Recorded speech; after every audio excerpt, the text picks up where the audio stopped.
Here we have a problem that's going to involve money, and so there is a finance app on the calculator that you can use to solve this easily. There are equations also that you could solve it algebraically, but using the calculator is going to be much easier. So, and this resource is Revision Village. This is free. At least this practice paper is free to you. So check that out.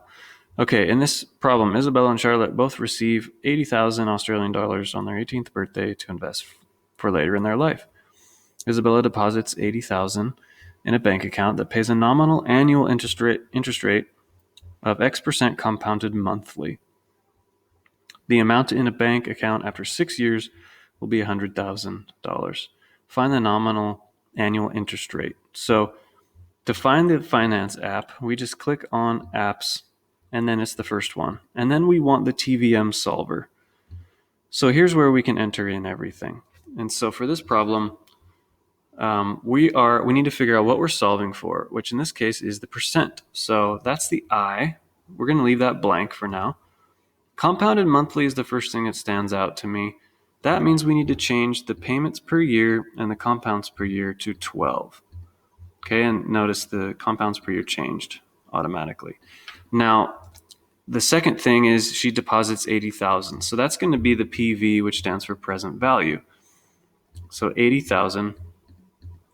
Okay, and then the amount after 6 years will be 100,000. So the future value is 100,000. You can change FV to 100,000.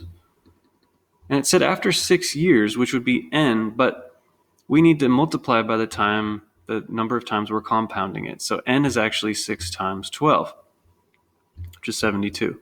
Now, to solve for the interest rate, we would hit alpha and then enter to solve. But it's going to give me an error here because either the present value or the future value must be negative for this to work. So the future value being negative doesn't really make sense, but think of the present value as being negative because we're sort of paying that into the bank. So put a negative on there, and now when we go to solve for the interest rate, alpha solve, it just does it very quickly, 3.72%. So that would be the answer for this part A, 3.72%. It says correct the 2 decimal places. So then Charlotte uses 80,000 to buy a house that increases in value at a rate of 3%. So I'm going to go back and change this now. My percentage is changing to 3. That's the first thing I can change.